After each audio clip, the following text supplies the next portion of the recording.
Oilerslive Podcast.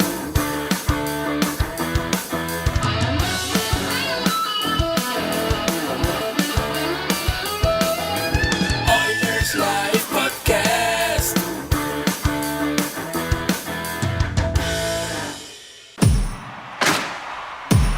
Now, get ready to talk hockey. Streaming from the Oilers Live Studio. Subscribe or follow today.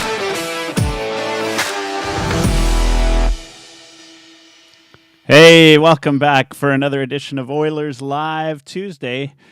I've got back on the show probably my most prolific guest and also a host of the 99 Forever podcast, my good friend, Mr. Eric Friesen. Welcome, Eric.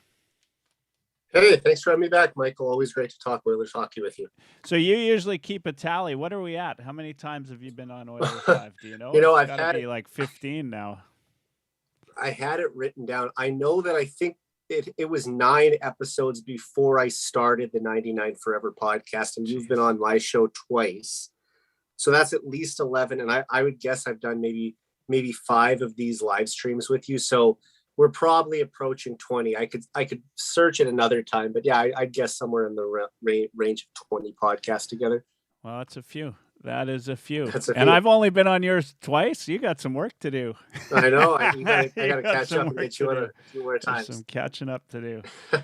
Hey, lots to talk about tonight. A couple things though, and I want to start with this because I've hinted at some big news coming up on previous live streams. Of course, you, Dash, Durst, and the crew at the Heavy Hockey Network know we are going to be launching the Heavy Hockey Network website. And so that's going to be your source that you can go to for the 99 Forever podcast. Of course, one of our most important ones. The Oilers Live Tuesday live stream. And the Straight Off the Pipe Thursday live stream. But we're adding something to that. And Eric, you've written for a number of different sites. You are going to be writing, and we're going to get more contributors, hopefully. We're going to add a news or blogging type of portion to that. Yeah, I think it's an interesting component that we can add to the site. And I'm really excited to get back into blogging because it's been about a year since I put out my last post for the previous site I was working for. So that's really exciting to me to get back into it. It's something that I have a big passion for. And especially when I'm able to combine that passion for writing with the Oilers, which are arguably my biggest passion. So that is exciting for me to get started with. And I've already begun working on the first article. I'm closing in on finishing that up. So we should be able to post that on the site sometime this week. Yeah, that's awesome. And we're going to talk about that article tonight as part of the show. So give you a little bit of a preview of what to expect and some of what you've been thinking and what you've been putting in.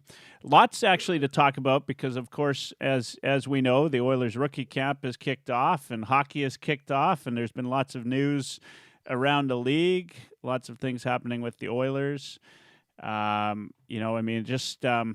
in hockey time now. I mean, it's almost October. We're closing in on actual preseason, NHL preseason games. We've had a couple Oilers rookie games, which are fun, but they're of course a step down. Let's talk. I think a good place for us to start is something that's been, I think, a long time coming. Is the Kevin Lowe jersey retirement, but also I think equally as important, because of his role with the team, is the Joey Moss locker room tribute, right? Yeah. Yeah. So what are your thoughts? I mean, is this something, the Kevin Lowe thing, is this something that should have been done before, or you think it's the right time? Absolutely. And I'll say this. I like a lot of the things the Oilers have done in terms of honoring the past. I think that they're one of the best teams in the league when it comes to banner presentations and doing nights to honor like the 1984 Stanley Cup team or the 1985 team when they were voted the greatest team in NHL history. So they've done a few of these like really nice tributes in the past. And when you look up at the banners, it's a list of legends from the 1980s. And one name that has been missing from that list, I think, for a long time is Kevin Lowe. And that's because the NHL or the Oilers have a club policy that they only retire the jersey numbers of Hall of Fame players. So whether Kevin Lowe deserved to or not, and I believe that he does deserve to have his number retired, he had never been enshrined in the Hall of Fame until this year. And he retired in 1998, Michael. So it's been 23 years since he last put on a pair of skates in an NHL game. And now he's finally getting that opportunity more than 2 decades later. You think about guys like Gretzky, who, well, he was an exception to the rule. He was inducted the year he retired. But other players, 3 years after was the standard. And from Curry to Messier, Anderson waited a little bit longer to get in. Paul Coffey, Grant Fuhr, all these guys are up there. And now Kevin Lowe is going to join that group as well. And I think that it's very well deserved that he finally gets to have his number 4 retired. Yeah. No, it's you're right, and I'm aware of the idea behind having them in the Hall before they retire the jersey. But it is it's definitely fitting. He had an amazing career with the Oilers. He deserves to be up there, just like all of them were. I was lucky enough to get to watch him play back in the day, and I just think about that team and how many players will never get their jersey retired, and certainly had amazing careers back in the dynasty years. But out of all of them, Kevin Lowe was definitely very fitting in that regard. And not to get sidetracked at all, but Daniel Nugent Bowman, I believe, put out some news the other day saying that the Oilers will be starting to have a Ring of Honor or Ring of Excellence, which is something I talked about on a previous episode of the 99 Forever podcast almost a year ago, saying that it was time for the NHL to do, or for the Oilers to do this, to honor guys like Ryan Smith, Doug Weight, Charlie Huddy, Kelly Buchberger, pick whoever you want. These guys from the past who likely are never going to get into the Hall of Fame, but they had such a lasting impact for the Oilers that they deserve to get honored. I mean, I don't think you can have an Oilers, if you're going to present the Oilers history, you have to honor Ryan Smith in some way. How can he not be displayed throughout that building somewhere? So I'm glad that is going to happen. It sounds like in Ford Hall. But taking it back to Kevin Lowe for a second, I remember when he first got elected to the Hall of Fame almost a year and a half ago, there were some people, especially outside of Edmonton, who didn't think that Kevin Lowe met the qualifications of a Hall of Famer. And if you think about it, the guy played 19 seasons in the NHL. He won 6 Stanley Cups, 5 with the Oilers, 1 with the Rangers. And he was basically the number 1 shutdown defenseman on all 6 of those Stanley Cup teams. He made it to another Stanley Cup final with the Oilers, which they lost in '83. So he appeared in 7 finals in total.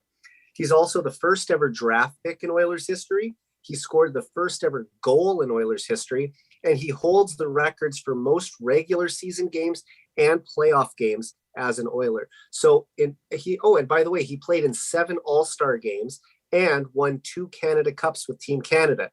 So if you look at that resume alone, that says a Hockey Hall of Famer to me.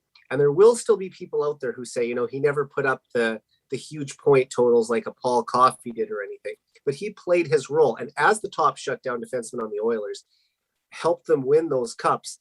And he deserves his spot in the Hall of Fame. Well, and I think that's the challenge, right? And I love all of those pieces that you put together there, because that, that goes to tell you what kind of a player he was. Absolutely outstanding, and a shutdown defenseman. And, not to be compared to Kevin Lowe, but we had a guy like that on our team that just recently left, that was a shutdown defenseman, didn't put up a lot of points. that, also people debated about his worth to the Oilers. And it just seems that, if you're not scoring points in the NHL, there will be folks out there that just don't understand where you fit in. It's the easiest quantifier of somebody's role on an organization. Unfortunately, it has nothing to do with how good they are to a team. As anybody who's played hockey knows, you could have a guy that goes out and scores 7 or 8 points a night, and but if he's on for 12 goals, well, you need to build a team, right? Yeah. Like you need different components to a team. So yes, I mean, would it be great to have 12 Conor McDavids up front? Of course.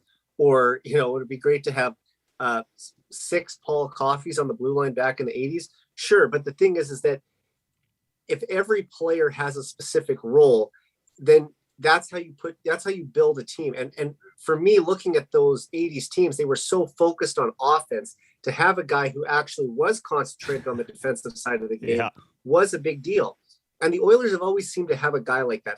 After Kevin Lowe, you had a guy like Jason Smith, who was more my childhood. He was the Kevin Lowe of that team.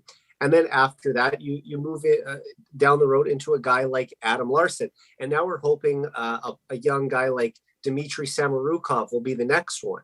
So we don't need a guy like Samorukov to be Evan Bouchard. They're completely different players. We need Bouchard for a specific skill set, and we need Samorukov for a specific skill set. So that's why I think another reason people might underestimate Kevin Lowe is because they look at him and they say, well, was he really that important to those teams? And he might not have, been one of the top point producers, but I think if you talk to any of the legends from the 80s, they would tell you what he meant to that group. Yeah, and one of the things that I heard, and you brought this up, is back in that day when offense was, it was crazy, right? Like people, it was, quite regularly there were 4 or 5 goal nights, and points were, given out like candy. It seemed to have a guy that could actually shut offensive players down in that type of a league is phenomenal. And that's anybody that talks about Kevin Lowe. Anybody that played against him, they talk about how hard he was to play against, and it's just a testament to his defensive capability and what he brought to the team. Yeah, and it just it's just too bad, right? I think it always comes down to points, and points are an easy thing to look at and see, and certainly they're one of the more exciting parts of the game. Yeah, it's they just making a whole team as Oilers fans, we understand this better than anybody right now. If you want to tie it into present day, right? Yeah, there's talks about how the Oilers don't have a Kevin Lowe on their blue line, and that's one of the big concerns is that who is going to keep the puck out of the net. Yeah, and so no doubt. I mean, it has been a long time coming. Congratulations to Kevin Lowe. Let's switch gears and talk about another guy that maybe played a different role on the team, but equally important in my mind. One of maybe the greatest Oilers to ever be on the bench or around the team, Joey Moss, who represented more than just hockey for the Oilers, but was inspirational to anybody who was just suffering with any type of challenges in how he overcame them, and just his role. As anybody who grew up watching the Oilers, we all knew Joey Moss. We all saw him singing the anthems. We saw the videos of him in the locker room. I think probably the most telling thing for me was when Joey passed away, how every team put out a tweet talking about Joey Moss, and you don't see that. You don't really see that with. It wasn't just teams; actually, it was players that had stopped in Edmonton on their way. It was anybody that came in contact with this gentleman were amazed by him. Is this enough? You think this locker room tribute, is this enough to his legacy? Yeah, Well, first of all, I just want to say that is true. Like even you saw the Flames tweeting out a thing for Joey Moss, and I feel like if the shoe was on the other foot, the Oilers would have done that for their rival as well. Yeah. But I just think Joey Moss, when he first was hired by the Oilers in the mid '80s, because Wayne Gretzky, who was dating his sister at the time, got him that job. Told Glenn Sater that there's this young guy that we should give a chance to be the locker room boy. He I don't think anyone maybe knew at the time the legend that he would grow into, or that he would last 35 years with the organization. But the impact that he's had, just as a role model for not just anyone with special needs, but for just people in general to follow their dreams and to not be deterred by challenges that they face in life. I think that's what made Joey Moss such an icon in the city of Edmonton. Sam Gagner wrote an article for him for the Players Tribune, I believe, last year when he passed away, and was saying how Joey was the best man he ever knew. And I wish I could remember who said this quote, but it might have also been Sam, but I think he said, Joey's the most famous person in the city of Edmonton and he doesn't even know it.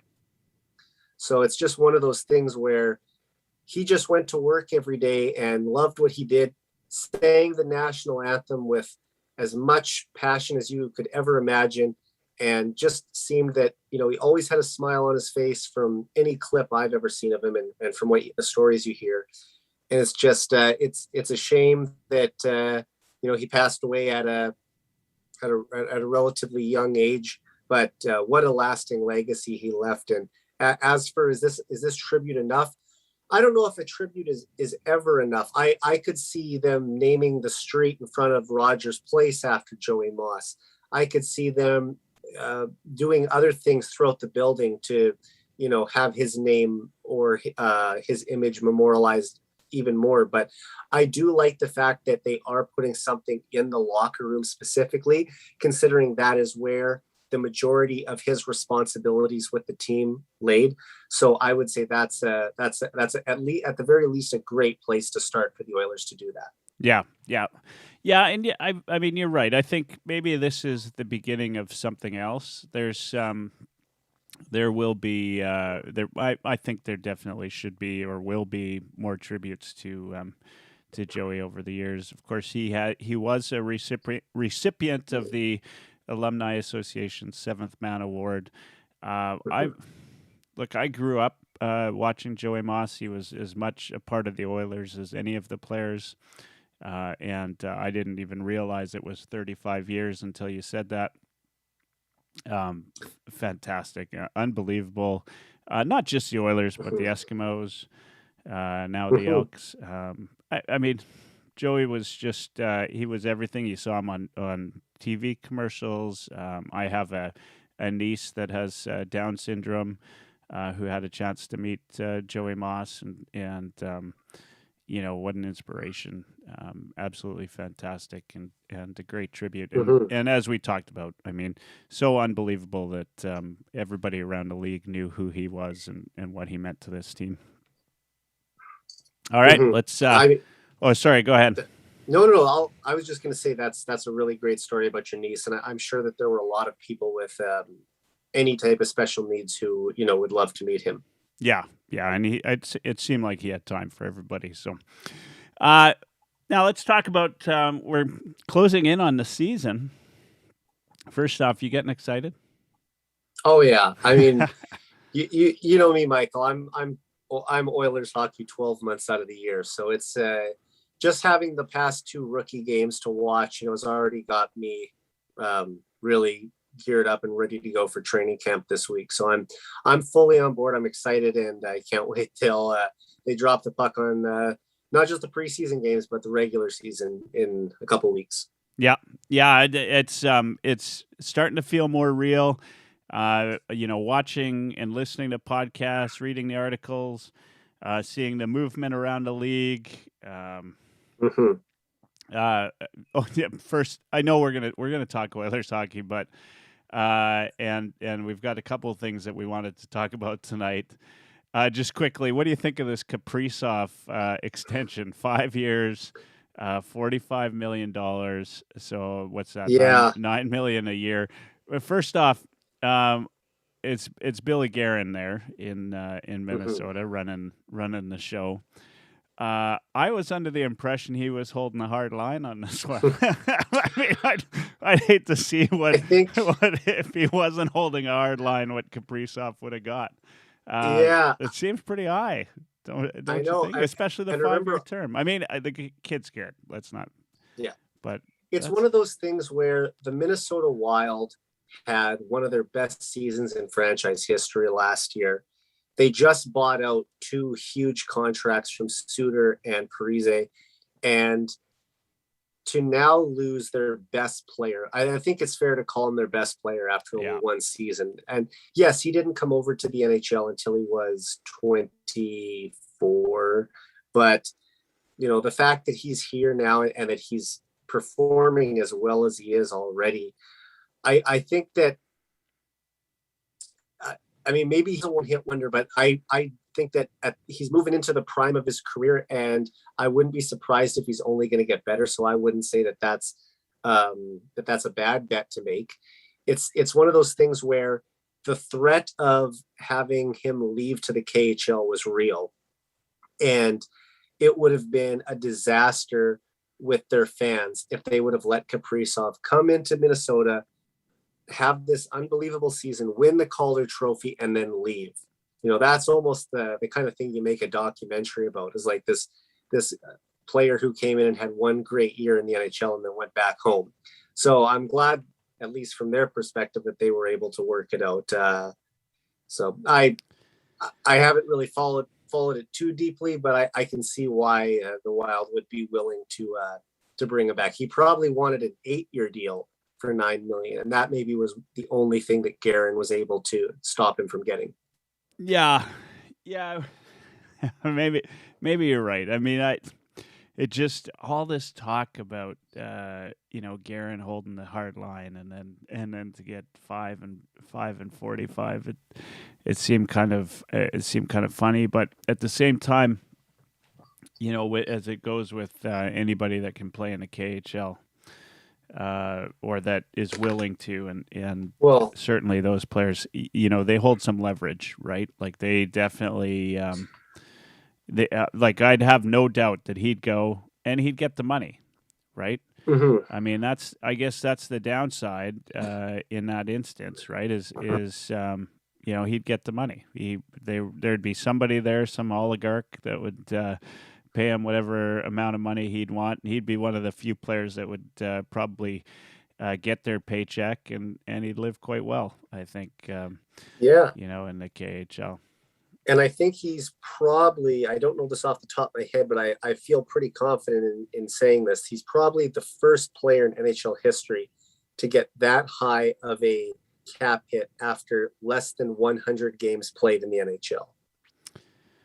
Yeah, I wonder. That's a good point. I have Because no doubt you're right. McDavid got 12.5 million, but quick check of my math here. I'm going to actually do it. 48 games. Let's see. So McDavid had 130 games played when he got his contract of 12.5 million.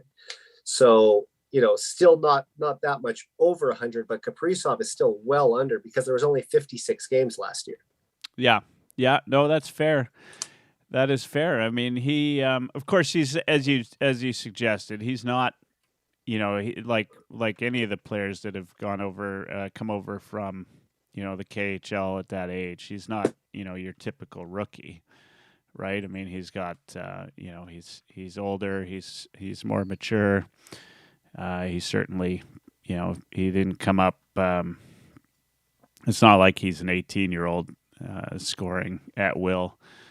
In the NHL, and he still, he still was yet to be a point per game player, but it does look like he's going to get get better. I think it's for Minnesota. I mean, the interesting thing, and you said it, right? Like they lost a couple of players that they had to buy out. This is finally a player that's that is really exciting to watch. Oh, sorry. I was going right? Yes. Other than Gaborik, he's Yeah. probably the most exciting player the Wild have ever had. Mm-hmm. But I cannot believe the Wild still did that. They have so much dead cap in the next few years. That it just didn't make sense to me to buy out both of them. And they both signed massive deals. Like they were 9 years into, I think, 12, 13-year contracts or something like that. Oh yeah, yeah. No, they still had lots of room left. It just seemed so. Which I mean, that was part of the thinking going into this contract negotiation with Kaprizov is where they would fit, right? Do you remember when the New Jersey Devils signed Ilya Kovalchuk to that 17-year deal? Yeah. The deal that broke the rules of the CBA or something, and they lost a draft pick, I believe, because of it. Yep. Let me ask this: so McDavid's going to be 29 when his deal is done. Just a quick on this, because I know you have other stuff to get to, but if there was no limit on how long you could sign a player, and you knew 29-year-old McDavid, which is he'll still be in his prime, but towards the back half of his prime, would you only go 8 years and take him to 37, or would you be comfortable signing longer if you wanted to? That's a good question. I mean, I guess if I'm an NHL GM, I would sign him for as long a term as he would give me. I like just knowing, I mean, you have a chance to lock him up forever. You sort of suspect that he's going to be, the greatest player for a long time. But here's the thing that I've always wondered about McDavid, because it's his speed, right? That is number one. So at some point in your life, your speed starts to decline a little bit, right? A little bit. Yeah. Well, yeah. I mean, the legs will go. You're going to get, will go. It happens. Yeah. I mean, and I'm sure somebody's got a stat on it at exactly what age that decline starts to happen. But if I think of him, and this is going to be a controversial statement here, but when I think about Sidney Crosby, I think Sidney Crosby is a more complete player than Conor McDavid. Oh, for sure. Yeah, and I think Sidney Crosby is more likely to have a longer career than Conor McDavid in terms of I don't know about that because playing. of his injury history. Well, okay, fair enough. But maybe because of that. But but in terms of usefulness, his playing style. Yeah, his playing style. Now the thing is, I remember Jeff Sanderson, who was a speedster, and he played his final year with the Oilers in 07-08. And he was in his late 30s, and he could still fly out there. Now, I'm not saying that that's across the board going to be the rule, but right now McDavid is heads and shoulders the fastest player in the league. He is. When he's 35, maybe he's not the fastest anymore. Maybe there will be a few guys, but I would be confident to bet that he will still be one of the top 5 or top 10 best skaters in the league, even then. Yeah. Okay. Okay. I mean, that would be in the back of my head if I'm a GM. Yeah. Now, again, like I said, if I'm a GM, I'd still sign him for as long as I possibly could. But I do think about this as far as Conor McDavid is concerned. Now, here's the other side to that I'm not getting into. There's a few people in this world that are like Conor McDavid. Sidney Crosby's one, Nathan McKinnon, any elite athlete. Like there's the NHL athletes, there's elite athletes. And one of the things, it's not just about the speed that they do. There's a whole mental piece that sets them apart from everybody else, and that mental piece allows them to grow their game in areas that other people aren't able to grow. And they legitimately. I made a joke about this in a tweet last year, but they talk about certain players always being the first ones in the gym and the last ones out, and I thought like if there's four or five guys usually on a team that are always the last ones out. So what do? Yeah. They all just wait by the door waiting for. But anyway, my point though is long and short is I think Connor McDavid's game will evolve, and he if speed is not the factor for him anymore, he will find another thing to be the factor. And his mind works at a level, it's a little bit faster than everybody else. That's the only way you can handle the puck at that speed. And so I think he'll always have an advantage of some sort, at least until, probably the late 30s. I mean, his hands and his head are as quick as his feet. That's what makes him such a deadly threat. And here's the thing. Let's say for the next 5 years, he's a 130, 140 type player. As he gets into his early 30s, maybe that drops down to 110, mid 30s, 100. I could still see him in his late 30s putting up 80 points a year. I don't think that's a stretch to say when he's when he's 37, 38, that he could still be a point per game player. He'll definitely have declined from where he was in his mid 20s to his late 30s. But I still think that he'll be able to be an elite talent at that age. You look at Mario Lemieux, what he was able to do in his late 30s. He was still a very productive player for the Penguins. And Gretzky, I mean, in his second last season at age 37, led the league in assists. Yeah. So I think great players like this can do that. Yeah, and I always hesitate. I mean, I do. Connor McDavid's unbelievable. I hesitate on this because, Gretzky and Lemieux, in my mind, had the best, among the best hockey sense of any players we've ever seen. Like they what they didn't have in speed, although they had speed, and Lemieux, you didn't realize the speed he had until he was past you. But their hockey sense was unbelievable at a next level. That's what, Gretzky probably could have played 10 more years and still been a point a game player, just because he was so smart, right? And and I I love Connor McDavid. You know that. I'm not sure he's at that. And I don't know if we'll see, and I hope we do, but I don't know if we'll see two players like that again for a while. I mean, these guys are, but unbelievable, and the Very skill special. level. But if we see another player with the hockey sense of a Gretzky or a Mario Lemieux, like I think, which is, I assume one will come around. yeah, if we see one and they've got the skill that the players have coming up now, it's going to be unbelievable. Yeah. I mean, and We maybe I'm continue to wrong. get better. Maybe I'm wrong about that. I mean, Connor McDavid's got pretty damn good hockey sense. I would put him definitely up there in the top of all time. But yeah, Definitely. you put out something recently about Connor McDavid that I thought was interesting. Let's Okay. go on that just for a second, and then what we're going to talk about the first article that you're going to do for the Heavy Hockey website. But I want to talk about this because I thought this was interesting, and I'm just going to read it for everybody that's out there listening today. So you can just go to Eric Friesen at Eric J. Friesen on Twitter. And at the top, you can find his tweet there. It's Oilers' Connor McDavid has an incredible 47 goals and 143 points in his last 82 games, going back to December 21st, of 2019. He has a real shot at joining Wayne Gretzky and Mario Lemieux as the only players to ever record 50 goals and 100 assists in a single season this year. First off, that's amazing, right? Like that. I mean, I didn't even.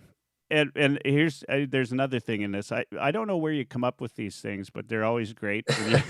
Like how you always have these what seems like obscure sort of facts in that, and I don't know where you get them from. But congrats to you, because I love. It shows watching what I them. do in my free time. That's right. Yeah, that's right. And I can't believe there's only been two players that have done that. Like I thought maybe Stevie Y or Yager or Well, I'll ask you this first of all. Do you know the only players, like this is the list is a little bit longer, but do you know the only players that ever had 100 assists in a season. Just 100 assists. Oh, man. 100 assists. Okay, Stevie Y had to be in there. Nope, No? he never did it. Howard Chuck? He came close. Nope. There's only 3 guys. I'll make it easier. But there's only 3 who ever did it. And so Mario Lemieux for sure. Yeah. Mario Lemieux, Wayne Gretzky. Yeah. And who's the third one? The third one was the first to ever do it, if that makes it easier for you. No, it's not making it any easier. Gordie Howe? No. Bobby Orr. Bobby Orr. So of those players who had 100 assists in a season, Bobby Orr did it one time. Only once in his career he had 100 assists. Mario Lemieux also only did it one time. Care to guess how many times Gretzky did it? 9. 11 11. times. Yeah. Yeah. Right on. The first 11 seasons of his career, he did it. Sorry, my apologies. He didn't do it in his rookie year, and then the next 11 seasons he did it in a row. Okay. But to also get 50 goals and 100 assists in a season, Wayne did that 8 times. Lemieux did it once. Bobby Orr never did it. So when I looked at that number, the thing that made me look up this is because McDavid only played 56 games last season and 64 games the year before. So I wanted to look at his last 82 games, which span over 2 seasons, to see what kind of numbers he put up in a full 82 games and see what we could maybe expect for this season. And as I traced it back, I found 47 goals. So he's right in that range of a 50 goal scorer, and 143 assists or points. So he's pretty close to 100 assists as well. And if he gets even better this season, which we assume he will at age 25, I think there is a realistic chance for him to get 50 goals and 100 assists. So that, I don't know if that's being talked about enough. As far as I know, like I did a search on Twitter. I think I'm the only one who's brought this up so far. But I think I retweeted it. I'm doing my part. You did your my part. And if you're listening tonight, go on to Twitter, give that a retweet, because 100% it needs to be talked about more. Well, because I just want this to be something that people are paying attention to this year. He's, like I said, 3 goals away from 50 and 4 assists away from 100. So he's basically right there. If he plays the full 82 game season and continues to produce at the level he's been at the last 2 years, we're talking about a 150 point player. So when it comes to do my season predictions, which I'll be doing on the 99 Forever podcast in a couple of weeks, that is going to be, I'm giving a little bit of a spoiler away, but that is going to be what I'm predicting, is that he is going to hit both of these milestones. Yeah. That's remarkable. I had no idea, and I've never really thought about it until you brought it up. But 100 assists and 50 goals, and I would have assumed there were some other players that had done that. Some have come close. Yeah. Now, in 2005, 2006, I believe Joe Thornton had 96 assists when he won his Art Ross trophy. So guys have come close like that. Steve Yzerman, I think he had 93 or 94 assists one year. So like you mentioned, Yzerman, there are guys who were really close to that. But to actually think about how hard it is to get 100 points, let alone 100 assists. I mean, it's remarkable. Well, that's 100 more points than I've ever had in the NHL. Well, put it this way: Gretzky's all-time record is 163 assists in a season, which means over 2 assists a game at his prime. Absolutely that's ridiculous. Yeah. So and being hooked and held the whole time while he was doing it. Yeah. Usually 2 or 3 people holding on to him. So it's pretty. Yeah. No, I was saying it's pretty cool that I missed out on Gretzky's prime. I can just barely remember the last few years of his career with the New York Rangers, but for me to be able to watch this generation's Gretzky from the start of his career, that's another reason why I love to track these numbers and just see, like, even though we're not going to see McDavid eclipse Gretzky, The fact that he's doing things that Gretzky also did is it's so awesome and fascinating to me. Yeah, it's next level. It's something I never thought we'd see as Oilers fans again, and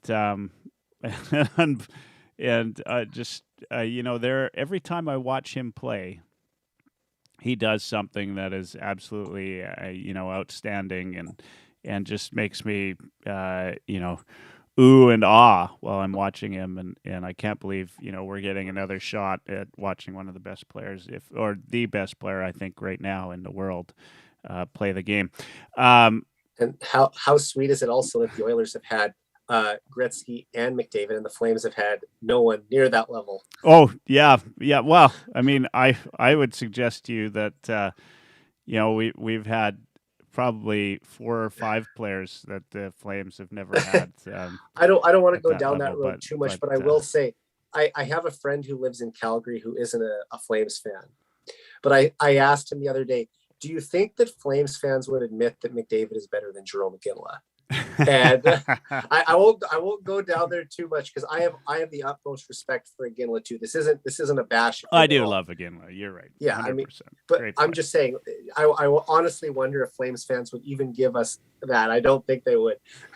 No, you're 100% right. There's still, I mean, there's some of them that will argue that Johnny Gaudreau is on the same level. Yeah, at the same level. So, yeah, we'll we'll leave it at that. What we need to do a show, and these are the kind of shows we need to do in the off season because. But I want to do a show about all of the greats like Lemieux and Gretzky and even some of the more recent greats like Ovechkin and Crosby. And count me in for that. Yeah, I would like to do that. Just talk about kind of some of the things, some of the differences in styles of play at those times, and maybe, who knows, maybe we can get somebody on that has played with some of them. It could be a bit of a longer show. Anyway, it's just an idea for a future episode. Let's switch gears again and talk about, you're putting an article together for heavyhockey.com. Yeah. And I think it's kind of a neat topic. Again, you're coming up with ideas that I love. I said it just the other day as you were what episode? 2 years. It was your 2-year anniversary of the 99 Forever. The 15th was the 2-year anniversary of 99 Forever. So congratulations on that. Thank you. And I said it then. I'm one of your biggest fans, Eric, and so it's because you keep coming up with good ideas. One of them is this, which is, who is going to finish third in scoring on the Oilers this year? Yeah. Because we already know the top 2 are accounted for. With McDavid and Draisaitl. So let you start us out on this topic of conversation. Okay, I want to pull up a stat of mine too for that, because I think it will give some people some context here. If I can find this on the fly, which, my apologies. Okay, so we all know that McDavid and Draisaitl are likely not just going to be the Oilers' top 2 scorers.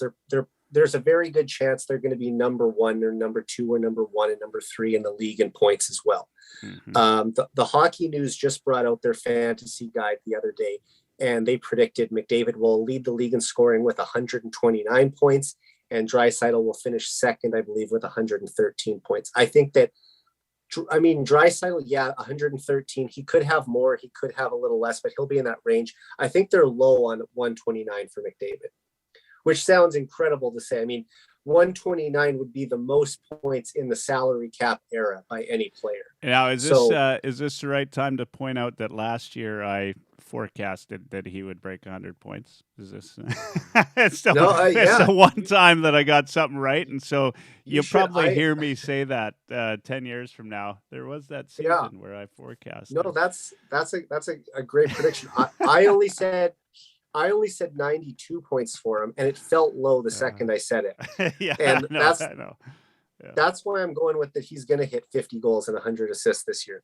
But I went back and I looked at every Oilers forwards were projected forwards for this year, what their points per 82 games were last season. So if they'd played in all 82 games, this was their points per game average times 82 games. So I'll just read you the list really quick. Sure. McDavid, and it gets incredible at the top, first of all. McDavid, 154. Draisaitl, 123. Hyman, 63. Nugent Hopkins, 55. Puljujarvi, 38. Yamamoto, 33. Fogle, 31. Ryan, 25. Archibald, 21. Shore, 20. Cassian, 16. And McLeod, 8. So right off the top, and this doesn't include defense, this is just their forwards. Tyson Barrie finished third in Oilers scoring last season. I think that there's a good chance he'll be in the mix. A new guy like Hyman, who's going to get to play on McDavid's line, he should be in the conversation as well. Nugent Hopkins is arguably still the third most skilled player on the team. I would bet that he'll have a chance to do it. And if we see a big breakout season from Puljujarvi, that's another guy you could watch for. Nugent Hopkins had a pretty good year on the power play, as he always does, but his even strength numbers dipped. So I would expect those to come back a little closer to the norm. And a guy like Zach Hyman, he was on pace for 29 goals and 63 assists last year. Now that he's going to be playing with McDavid, and this isn't even to take a shot at the players he was playing with in Toronto, because he was playing with elite players there too.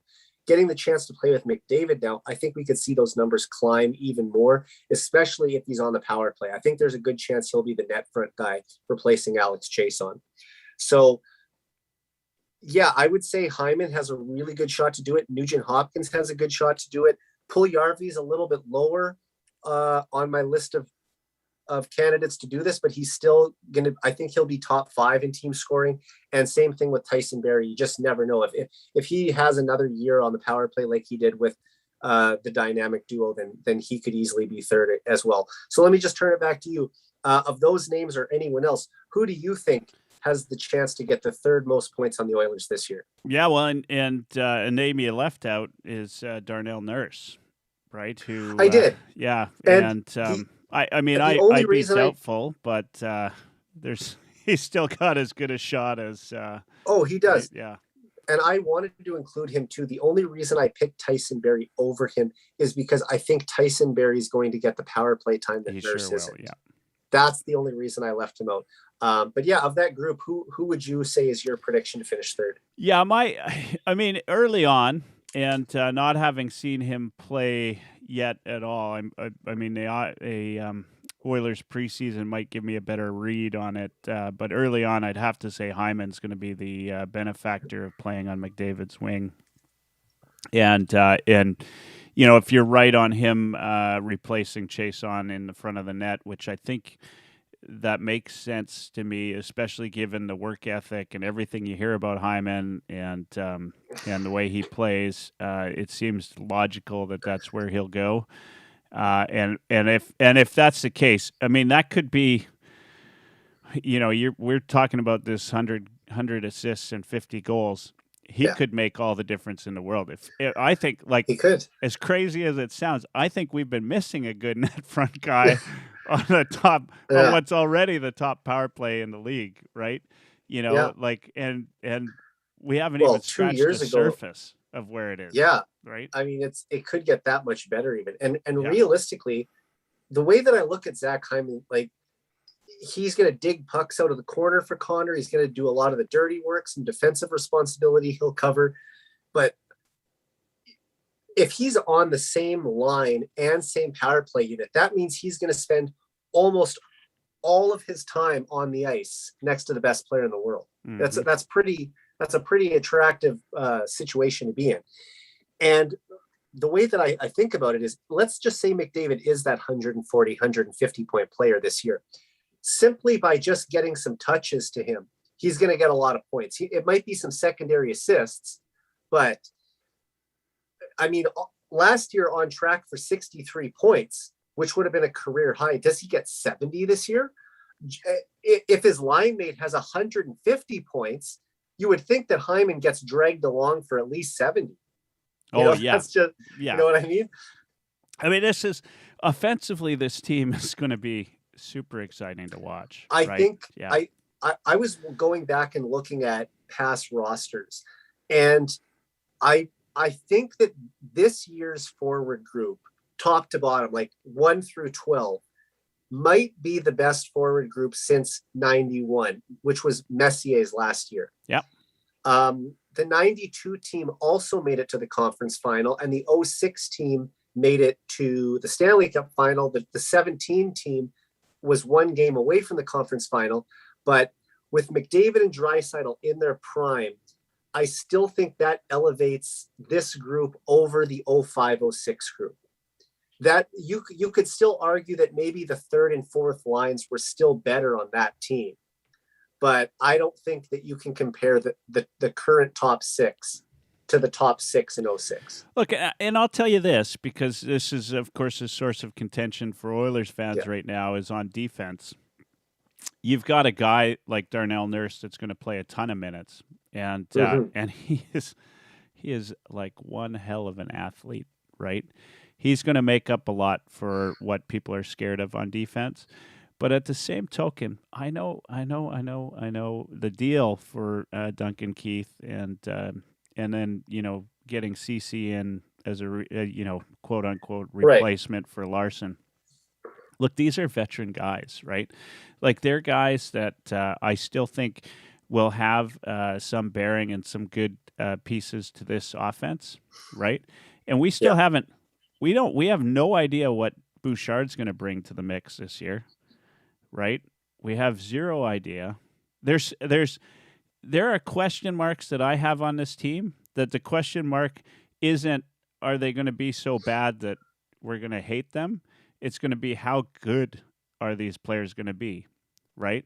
Like Zach Hyman. I don't ask myself, is he going to be, is he worth the money? I'm asking myself, like, how much is he worth, right? Like, is he 5.5? It's maybe a tad more than you'd want to pay, but I mean, he's a free agent. Of course, he's going to get some big money, right? And the thing is, they have to go for it right now. I was looking at Sportsnet. Sportsnet projected that Edmonton is the 9th best team in the NHL at the moment. Yeah, I think 22-1 odds or something right now. Yeah. But the thing is it's like, I'm not as worried about years 6 and 7. I'm more worried about years 1 through 5, because those are the years McDavid is under contract. The Oilers really need to win a Stanley Cup or get close to winning a Stanley Cup in the next 5 years. That is their real window, when you have McDavid and Draisaitl both in their prime at the same time. And I'm okay with Ken Holland risking a little bit further down the road to make sure that he has the pieces in place right now. Because if he would have said, well, I want to bring in an impact winger, but I don't want to do it at the expense of hurting us 7-8 years down the road. Well, don't worry about 7 or 8 years down the road. Let's worry about winning right now. Let's worry about being a contending team right now. And that's what he's set the team up to do. He's given them these pieces in place. So this is the time to do it. They're in a weaker division. I don't even think that Vegas is that much better. I think the Oilers are deeper down the middle. The Vegas might have a better blue line, and who knows what their goaltending is like if Leonard is on top of his game again or not. But I think the Oilers could still win that division, even though I have them still pegged to finish second. It's just this is the time to really make a run at it and get to the conference final this year. That's what my hope is for them. Yeah, and it's a different makeup in terms of the type of player that's on the team this year. I think they've got a shot at it. Of course, the biggest question mark will still be goaltending, and we'll see what happens. Look, lots has been made about Mike Smith. I mean, he's age-wise, everything. We're going to find out pretty darn quick whether another year has taken away. Last year was a big surprise, right? Even bigger a surprise that he came out of injury to play as well as he did at that age. I thought he was finished. I thought his career was done. He seemed rejuvenated and ready to play. Koskinen, who knows, right? Who knows what goalie we're going to get. The year prior, he was outstanding. Last year he was awful. If we get somewhere, there's a lot of question marks in terms of what kind of player we're going to get with a couple players, but specifically on goaltending. And of course, we haven't seen Stalock play in ages, but it'll be interesting. It'll be interesting. I just talking about I think these Stalock guys has a like shot. Hyman and all that. Can we outscore goaltending? That's Well, going to be the big question, right? And you know what? there's a lot of talk this year. It's like there's a media frenzy around officiating like I've never seen before. Yeah. Right? About like there was I can't remember. Anyway, there was an article recently I read about freeing the stars, right? Like making sure you're calling these penalties, these hooks, everything that happens against Conor McDavid. If that happens, and even if it's early enough in the year that the Oilers can take advantage of that on the power play They early. won't call all of it. No, they won't call all of it. But even if they get a few more penalties called, Yeah. the power play should be enough to take them apart. We've got Kelly from Beer League Heroes is asked, are you prepared to move a Broberg or a Holloway plus a first for that number one netminder to win now? That's a good question. No, I am not willing to do that because I think that Holloway and Broberg could be pieces that can help them win a cup down the road as well.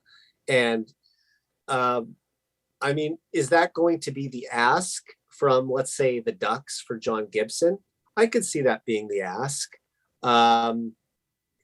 Obviously it would be better to not have to trade a first round pick that is like pushing to be an NHL player and the first round pick to do it. The trade rumor out there for Darcy Kemper this summer was Samorukov and a first round pick. I'd be loath to do that either, but if it came down to choosing between Broberg and Samorukov, I know some people will say they like the what Samorukov brings to the table, and I really like it too, but I would hate to give up Broberg. That would be something that I would really be hesitant to do. And Holloway, the same thing. Yeah, it's so difficult in terms of defense to know what you've got, right? I mean, we've seen this as Oilers fans. We know this too well, right? That a guy that doesn't look like he's maybe inching along.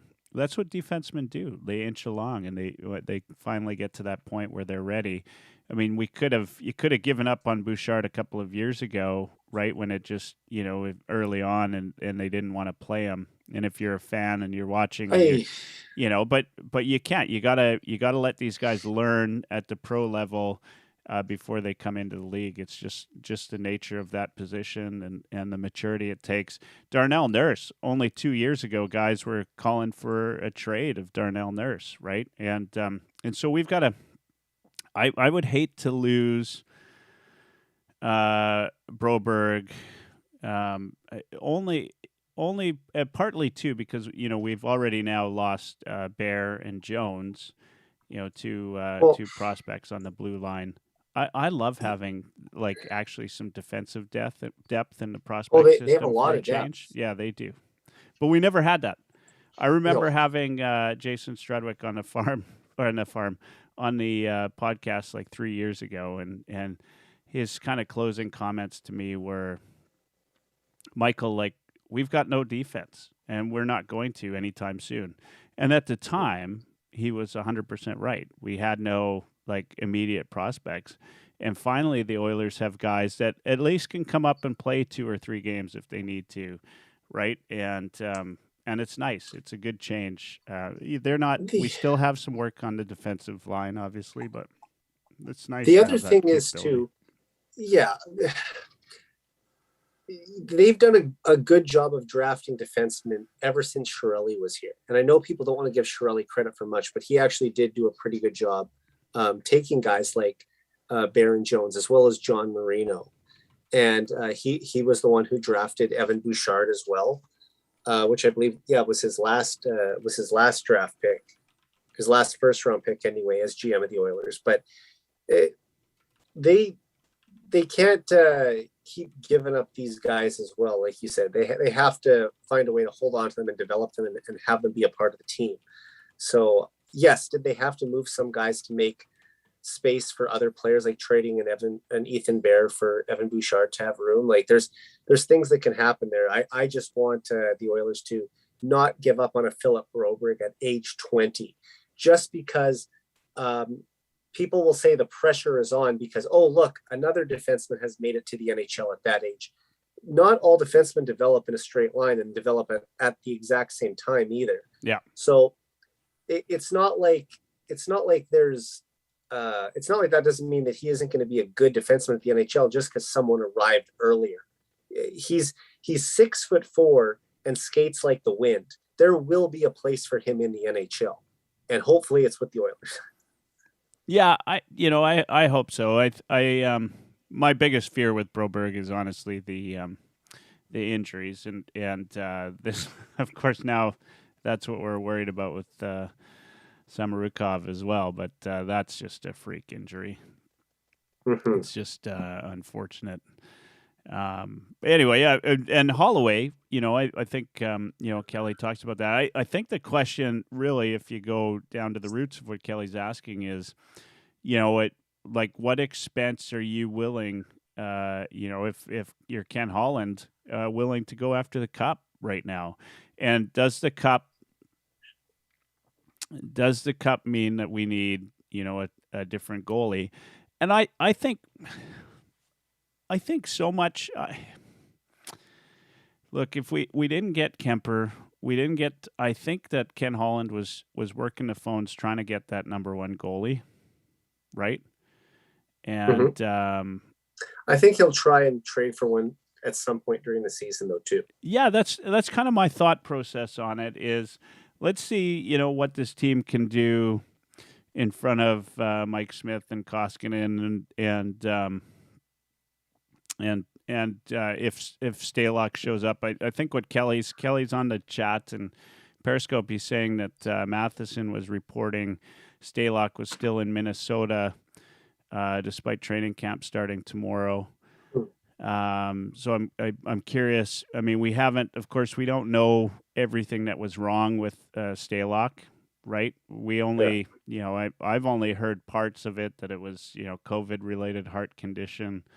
Maybe he's not going to be all right to play again. Maybe he's going to get early retirement. In which case, it's not really a 3-tier depth on goalie, because I don't think any of the other guys are quite ready to pull up that. Not yet.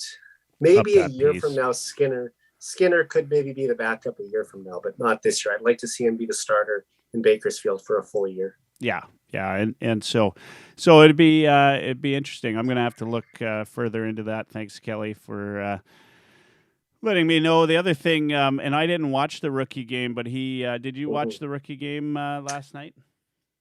Some of it. I had another thing I had to go do, but I watched all of the first game on Saturday. Yeah. So, I mean, he's talking about Broberg getting smoked in the Calgary rookie game.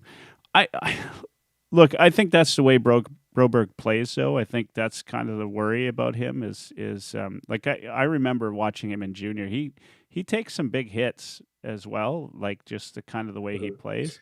So, I think he was the best player on the ice in the first game.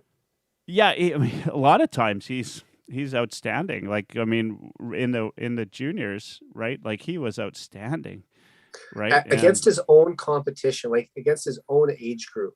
He's done fantastic.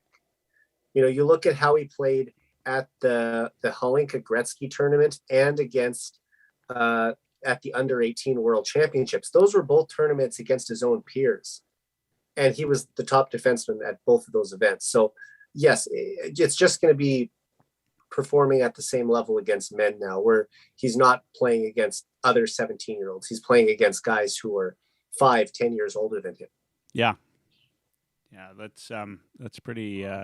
He's been pretty good, and I think and here's Kelly's also was saying he won't have a long career if he continues to put himself in those positions, and I kind of agree on that. It's tough to say though, and we're going to see. and maybe it's a maturity thing, right? I mean, Taylor Hall obviously had to mature a little bit. He was putting himself into those poor positions, and I think he's gotten better at that. I think guys do mature a little bit and understand the game a little bit better at that level.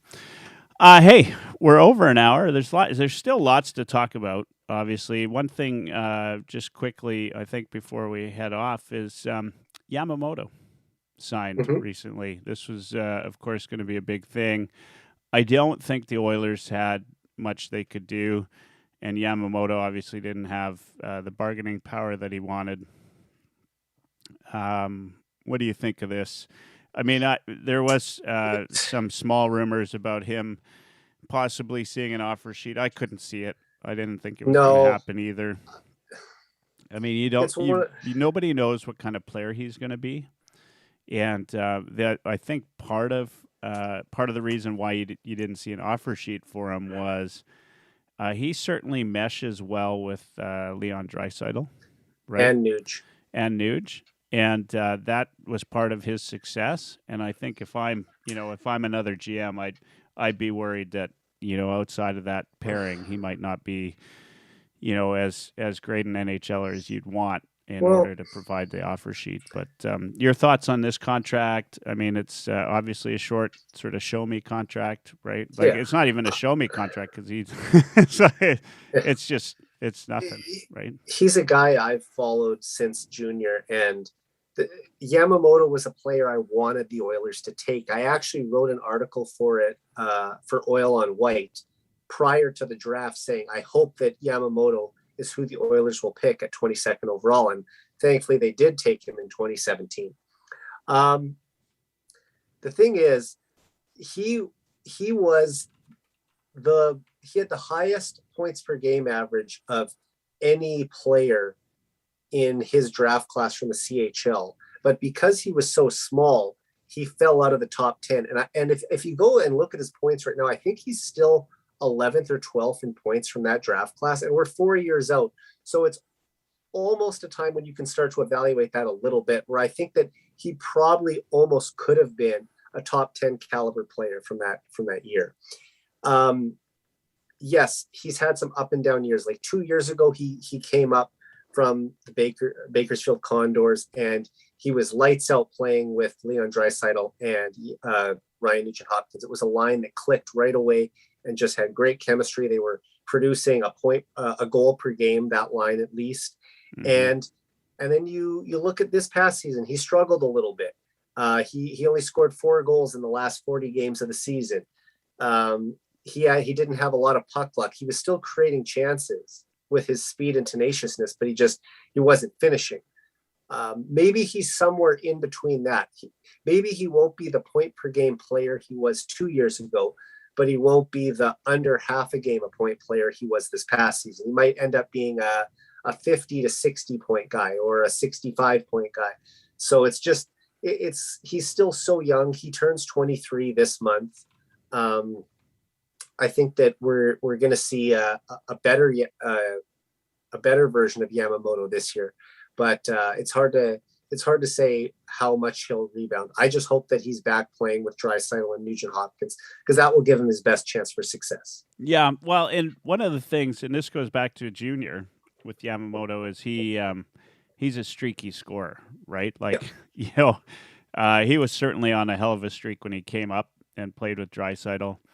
But he had, 11 or 12 game point scoring streak going for the Chiefs when he went back, right? And he had a bit of a burr in his saddle. He was ready to go, I just think that I think there's more to him, right? And I also last year, look, you can throw the book out on last year. There's so many different things about it. And I also think that part of the challenge for Yamamoto and this team is if you don't have like some consistency with the lines, right? He's going to struggle. I think he needs a guy like Draisaitl to help him out. He also look, that line was great with him on there. Just you talked about his tenaciousness. Like he gets in there. He gets into the dirty areas. He plays about 10 times larger than he is. Mhm. I got a lot of respect for that. I'm hoping that there's more consistency, given the fact that we've got a full season and we've got some good players that can play up in those top six. And some guys that can fill in if necessary. I think you might see Fogel up there once or twice, or a couple of these guys. You probably they've been talking about it. You might see Cassian back up in the top six for a while, depending on what the team's going through at any given time. But I think all of that ability and capability, I think, gives Yamo maybe a little bit more, and it might be able to keep that line together a little bit longer this year, and Mhm. and I'd love to see it going. The one thing Kelly suggested is maybe he was hurt right last year, which is there's always that possibility. So much happened last year. Who knows, right? Like some of the players that went down, and then of course, just given the fact that guys I think had to play a little bit different because there weren't always people to fill in for them when necessary. Hey, I want to stop one thing, and then we're going to finish off tonight. Okay. The comment was there's this year coming up, and Archibald, I heard. Have you heard he's not? Is this true? Yeah, That he's he not getting apparently vaccinated? hasn't. I don't know about the vaccine. I guess that's an assumption you could make, but I just heard he isn't at camp. They said that on the lowdown with Low Tide. Okay. So I was looking for something to confirm that, and I didn't find anything. Of course, these are personal questions that they can't always release the details, but obviously, it'll come out soon enough if he can't play or something of that, or he's not out with the team when they're out on a road trip and he's having to stay secluded in a hospital room. Pretty amazing that the NHL players were able to get something like 97 or 98% vaccination. Right. It'll be hopefully that's just means it's going to be more of a regular season for these guys. One thing, I was listening to Sirius XM, I think it was Gordon Stellick's show today. They had Speck on, and I'd like to I want to sort of end with this tonight because Spector said something that kind of hit home with me, which is what a shame last year was, to see these. Oh geez, Kelly's like chatting up a storm on Twitter right now, and I could be on here for hours, Kelly, and thanks for tuning in and giving us all these, because there's lots to talk about right now, and I wish that I wanted to do a long show every night because there's so much to talk about. But anyway, back to Spec. Spec was talking about all of these great sort of Conor McDavid goals last night. Or last season, and what a shame it is that nobody was there to watch them, right? Mm. And I felt that way too. That really hit home with me today was, how awful is that there's nobody out there to cheer that on, and he said, and I suspect Spec was able to watch a couple of games. I don't know, live, but he said that all you could hear in the arena were the Oilers bench cheering that on, and that's not the same as 18,000 fans. No, it's a real shame that so many great moments were missed, and you just have to wonder how electric the building would have been those nights if there would have been 18,000 people there. Like that, the 100th point, even when Connor got his 500th career point early in the year, just some of the hat tricks he had, scoring a game-winning goal against the Flames with 3 minutes left. There's just a bunch of things that jump off the page to me right away of things that you wish that fans would have been there. And it's a shame they missed it, but there's going to be a lot more seasons to come from McDavid and Edmonton to enjoy those moments. Yeah, and maybe the fans will be that much crazier this year, given the fact that they're back. I think the excitement will be there. Yeah, I was able to recently get out to Halifax Mooseheads preseason game. I've got Nice. season tickets this year, so I'll be reporting a little bit on the Mooseheads, and we'll see if Zachary Leroux, who's right now in Nashville's camp, comes back, which I assume he will. But he's kind of an exciting player who I've heard a lot of talk about in recent months, even outside of the Nashville community. There's lots to be talked about with him. And so I will do some reporting on the Q. Of course, we'll get SPR back to talk about the OHL, and I'm going to have to find a WHL pro. Maybe you need to get to more Blades games there, Eric. Yeah. I would like to get back to more this year, for sure. Yeah, absolutely. Well, appreciate you. This is the first time I've gone over in a long time, and I feel like this is going to be the norm now that we're getting close to hockey season. Yeah, I think so. So start to prepare yourselves for a little bit longer shows, maybe an hour and a half will go. I usually try to cut them off at about the hour mark because I figure that's when most people tune out, but we had some people listening in tonight well past, and thank you for listening tonight. Again, keep your eye out sometime in the next week. I hope we can launch the heavyhockey.com website.